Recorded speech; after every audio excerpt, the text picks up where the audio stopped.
Yeah, how's it going, guys? It's still like 2:30 a.m. and I'm still not asleep. I figured I'd do another part, so we're back to Katawa Shoujo. As we walk back out onto the city, and it takes hold of my arm once again. So, did you get any good ideas for a present? To be honest, no. I've never been very good at picking them. As absurd as it sounds, perhaps we should just look around. Hearing Lily utter those words throws me for a moment. Right. How do we do that? That's just the reaction I was expecting. It's simple. You can go window shopping and just tell me what is around. If something interesting comes up, then we might get an idea. Right. I'm still not so sure about this, but I'll take your word for it. I think we'll manage. Hanako, my sister and I managed to do it well enough. With Lily's simplistic and rather optimistic statement, we set off into the shopping district of the city and I start describing everything I see to Lily. It's hard to think of Hanako going window shopping. She doesn't feel like the type to place much stock in fashion, nor have I noticed her reading magazines or the like. In fact, all I think I've really seen her do as a hobby is read books. There's a warehouse shop. There's a houseware shop just ahead. Looks like it's mostly crockery though. I can't think that she'd have much of a need for that. And what type of message would that send to her? Cook more food? It's not such a bad idea, maybe. Sometimes it's best to leave these things alone, Hisao. Once again, I get the feeling that Hanako's exploits in the kitchen aren't always successful. Lily must have had to help her with that sometimes. Let's see. Next along is a bookshop. That seems like a good one. She's always reading. Yes, but there are a few problems with books. I'm not quite sure what she has and hasn't read. How about a gift card then? There's nothing as impersonal as giving someone a gift card. It's like saying, I don't know enough about you to work out what you'd like. I always thought of it as making sure they got what they wanted. Giving people gifts is supposed to show them the level of affection you have for them. If you can't decide on a simple gift for them, then how much could you think of them? Right. No gift cards. Lily seems overly passionate about this, but I can see her point. If you're going to get something for someone, then you should put at least some thought into it. If I want to get something for Hanako that reminds her of us every day, then what good is a gift card? In that case, what did you get Hanako last year? A porcelain doll. I thought that if she had someone to talk to, it might help her ease her pain. A doll isn't ever going to criticize her after all. So I be looking for a doll shop? If you could be so kind to keep a lookout for one, I would be grateful. Sounds good to me, though I wish you'd mentioned it earlier. But if I did that, you wouldn't have started thinking for yourself, would you? Once again, Lily has a point. My brain is currently analyzing every store we pass for gift options. If Lily had mentioned a doll shop to begin with, I wouldn't have thought of anything else.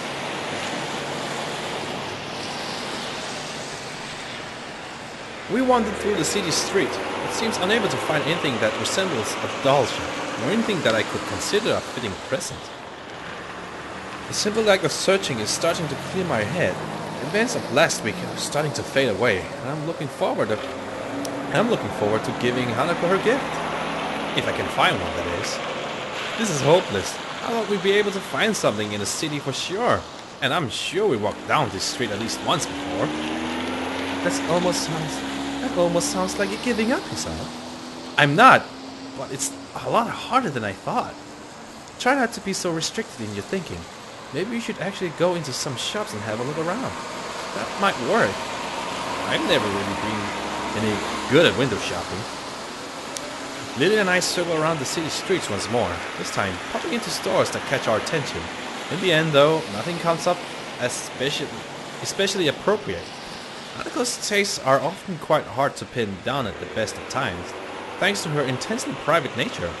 And those tastes we do know are hard to accommodate. Maybe take a break for a minute? I'm quite exhausted. Or a bench somewhere? I agree and leave Lily to rest against the railing while I go to get a couple of drinks from a nearby vending machine. After walking up to the vending machine and grabbing myself some lemonade, I find myself at a bit of a loss, not really knowing Lily's taste. I decide to take a guess and grab something that seems a little girly but not too weird. Strawberry flavored milk? Oh, the classic. But yeah, Japan has a lot of vending machines. A lot. Like, almost every street has one. I walk up to her and place the carton into the outstretched hands, making sure she has a grip before letting go. She feels out its contours before opening and taking a very tentative sip, an approving smile afterward telling me I made the right choice. We both rest and have a quiet drink for a few minutes. A feeling soft ringing begins to sound from Lily's side. She quickly apologizes as her hand goes into her pocket, pulling out her mobile phone. Do you mind if I take this? It's fine, don't worry. So sexy. She nods to me in thanks, before turning away and flipping the phone open, bringing it to her side of her face as she picks up the call. Going by the tone of Lily's voice, the person on the other end is no doubt some friend or another. I tune out of their conversation pretty quickly, as the snippets that Lily says make it sound like little more than gossip. Without much else to do, I find myself watching Lily.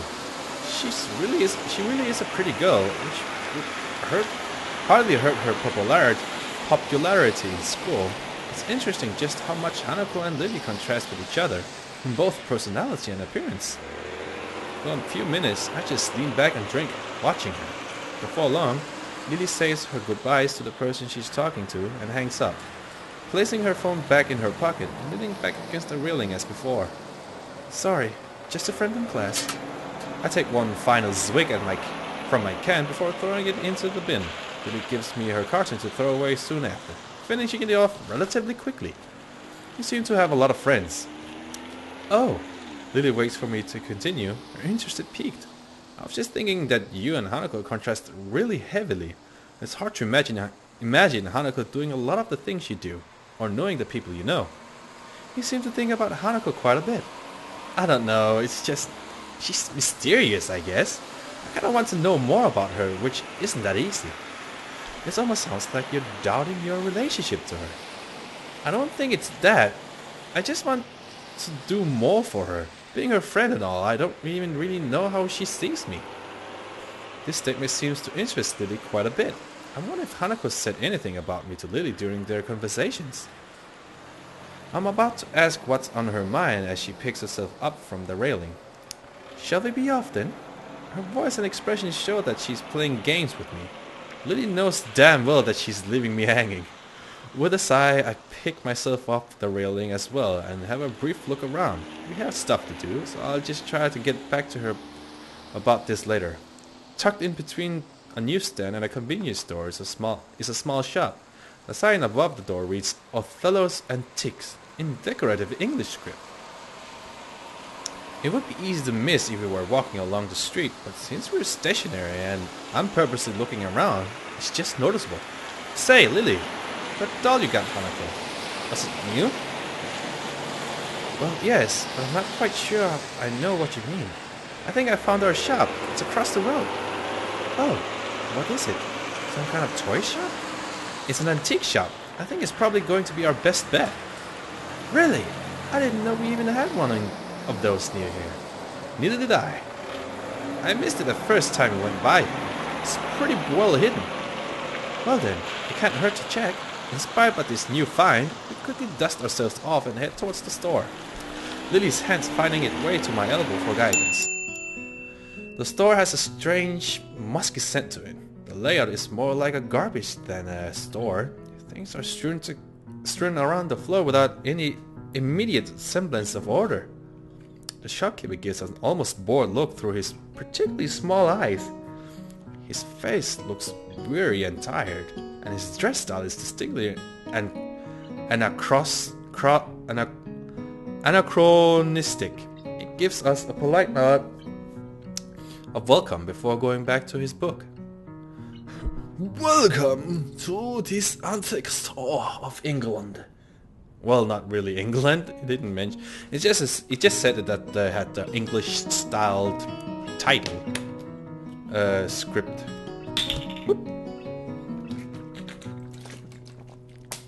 I should get to bed after this. I'm starting to feel tired. Lily holds tightly onto my arm, and I find myself having to split my efforts between making sure we don't miss a potential gift for Hanako and making sure Lily doesn't inadvertently bump into anything. The task is quite difficult given the haphazard way to the store is laid out, and the many things poking out of the shelves thereon or sitting on pieces of furniture. But eventually, we safely arrive at an old desk covered in dolls and teddy bears.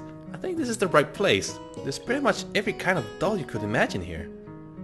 That would make the choice much simpler. Could you please pick one for me, Isao? I had a feeling that it would come to this. I pictured Hanako in my mind and tried to imagine which of the dolls before me would suit her the best. My eyes wander across the collection.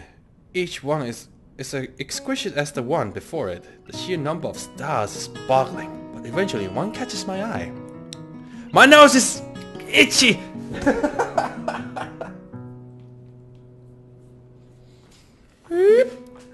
Here. What about this one? I pick up a small porcelain doll that looks to be at least somewhat affordable, dressed in a Victorian-era green dress with a little brown hat sitting atop its blonde hair. It looks a little like Lily. I gently pass it to her, who delicately feels her way around the object while wearing a look of slight concentration. It certainly feels beautiful. Do you think it would suit Hanako in your opinion? I think it would. It could look good in her room. In that case, I'll trust your judgment. Will you be getting her something as well, or shall this be a shared gift? I'm not sure. I think I should get her something myself, but I don't think getting her another doll is such a great idea, maybe. I let my voice trail off as I look around the shop. Resting on a writing table not far from us is a decorative box that catches my eye. Oh, a chess table? Oh, well, you know that the chest you can like put back. I'm guessing it's something to do with chess. My, that was fast. I gingerly walk through the collection of crystal glassware and pick up the box. The wooden sides are covered in carvings depicting ancient battles around a castle. The top, however, looks far too familiar. Alternating a white and black varnished wood. I knew it. It's a chess table. That's a really nice item. It's a chest. I knew it! A chess set, because they like to play chess with each other, so it's a nice present. That's a nice gift, actually, from Isao. The store owner's sudden appearance startles me a little. I didn't see him approaching at all. I suppose he's trying to help us because we don't really look like we know what we're looking for. Or on the other hand, maybe he wants to keep an eye on us because he suspects we might shoplift instead. I'm looking for a present for a friend. I see. In that case, this chess set would make a fine choice. Realizing flaws enter my mind, this is a pretty good looking set. But this is an antique shop. They're not well known for their bargain prices. How old is it? How old is this? This is a reproduction. My best estimate that it's about 5 years old. I see. How much? He thinks a little before telling me, which is slightly concerning. I'll let you have this now for 7,000 yen. What is that, $70? Let me check that out. Japanese yen. It's a good thing I have a currency converter here on my desktop. Okay, 7,000 yen. Yeah, $70, or more close to $71. So $70 a buck a little. I wasn't expecting to spend that much, but this does seem perfect.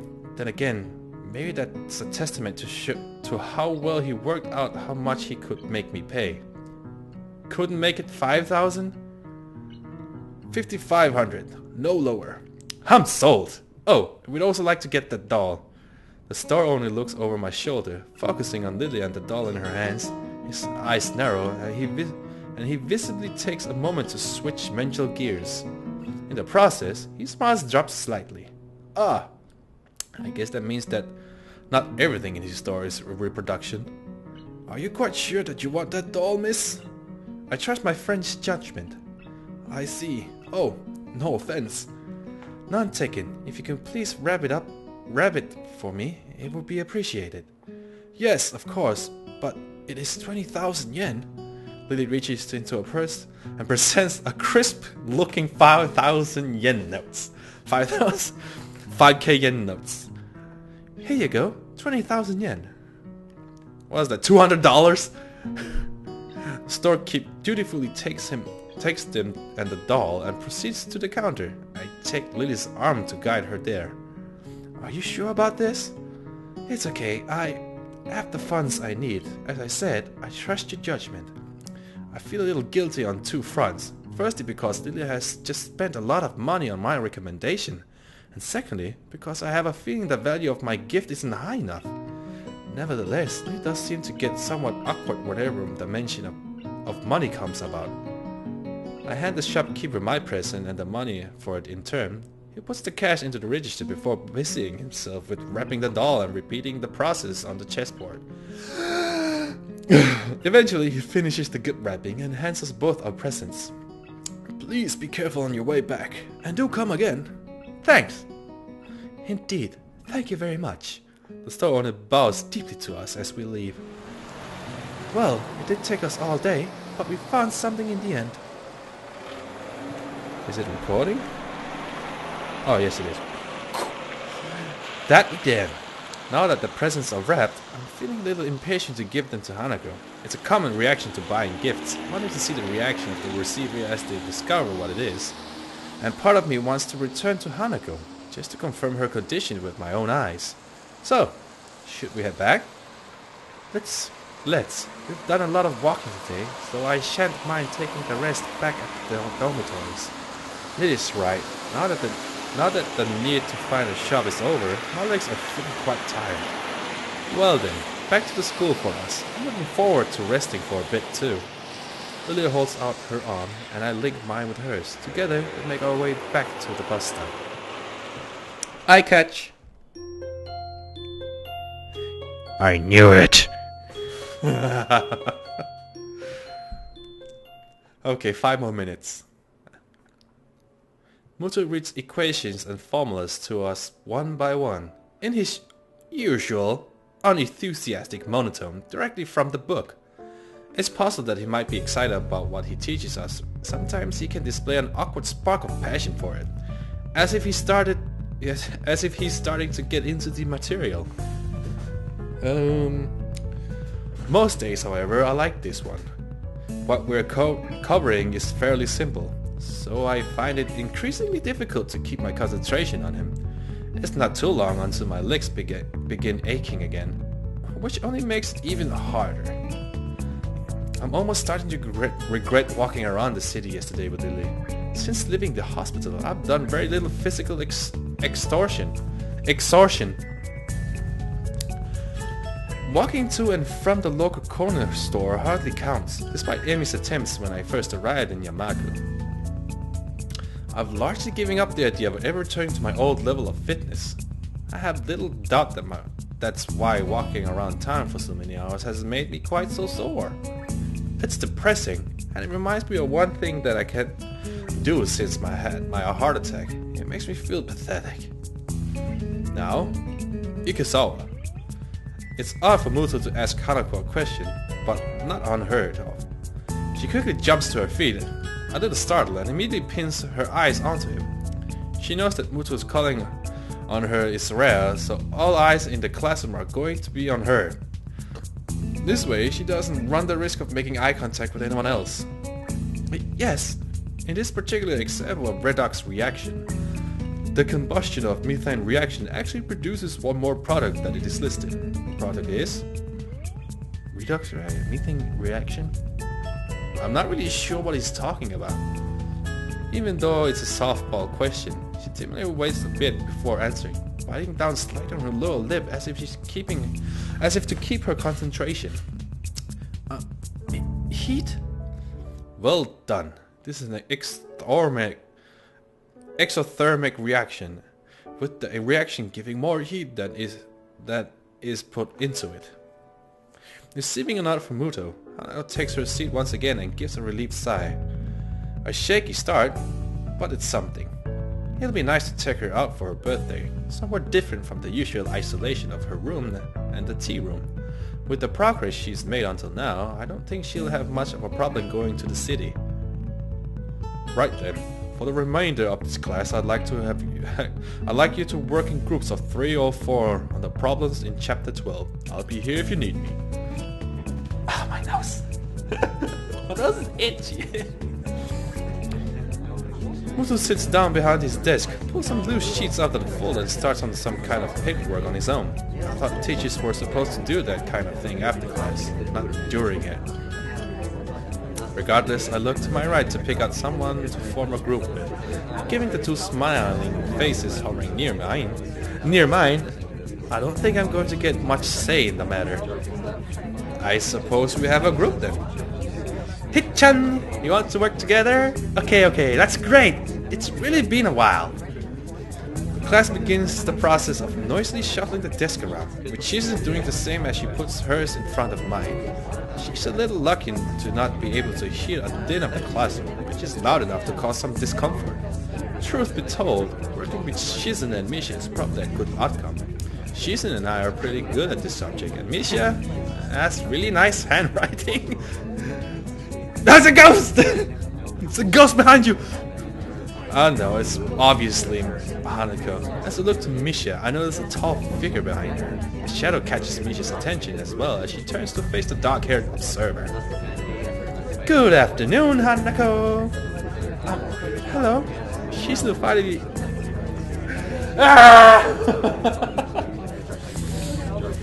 Shizune finally notices Hanako after looking up and following the gazes of Misha and I. In quick measure, she taps Misha on the shoulder to get her attention before signing away. Shichan says if you're looking for a group, you can join us. Hanako looks down and blushes a little at the offer. Out of all the people in the class, Hanako is most familiar with the 3 of us. So it's reasonable that she'd come to us first. And she's smiling. Oh. Then again, her actually coming up to a group with the intention of joining them is something she apparently very rarely did before. She leaves briefly to drag her desk over, and Shizune and Misha wheel back to me as soon as her back is turned. I guess we get to play again, Hit-chan. You hardly ever play with us anymore. I wonder why. You 2 always seem to have some ulterior motive. That hurt, Hit-chan. I'd almost think you were insulting me. But it's Hit-chan, so I know you're joking. Such a great sense of humor about it. It'd be awful if someone were to take advantage of your good nature. Like making you help making you help them with their work. Wahahaha. Shizune seems excited for a second, a little surprised that I'm willing to challenge her, but when she sees Hanako coming back, she backs off with a smile. I guess the mind games are over early today. Hanako gently sits down her desk in front of Misha's. Her eyes look downwards, and I'm left wondering why until I look around the class. Most are busy setting up their own groups, but a few are casting curious glances at her. At this range, it's hard to tell whether that is where their interest in her ends or if they are talking about her as well. It's strange. No one bats an eyelid when Hanako runs out of class to avoid group work, but now that she's making an effort, they're staring at her as she's done something wrong. We all move to sort ourselves out, spreading our textbook and worksheets around the large surface created by our 4 joined desks. It isn't long before the class as a whole gets down to work. Hi Hanako, it's nice to finally work with you. Yeah. Are you the reason Hichan has been avoiding us lately? Shichan says it's a little rude, but if Hichan wanted to spend time with a cute girl, it's understandable. I don't think it's like that. Hanako starts to fidget. I'm used to this kind of attention. I think that it's an ordinary person would drop the conversation by now, but Misha is like the... antithesis of Hanako. Part of that includes being blind to ordinary social cues, while Hanako is overly sensitive to them. Because of that, she barrels ahead with a question, too quickly for me to get a chance to interject and guide the discussion somewhere more comfortable. Really? So, he hasn't been hanging out with you yesterday? No. I can feel my cover being blown already. Lily didn't want Hanako to know what we were out buying presents for her, let alone planning out her birthday party. It wouldn't be good for her to find out. Yeah, I was doing something else. You know how it is. Really? I wonder what was so important for Hichan to blow us off like that. If it wasn't to spend time with Hanako, what could it be? It's interesting. Not that this is starting to feel like an interrogation. I'm surprised at how Misha is able to exert such a feeling of pressure without actually intending to. Wait. Where are you? I'm gonna save here. No, not skip mode! Shit! Oh, that was close. It's a good thing. I have a feeling a question is gonna come up. So I'm gonna end it here, guys. I hope you enjoyed and look forward to the next part. I'm gonna give you guys with a high five. Don't seem to be able to interact with anything else here.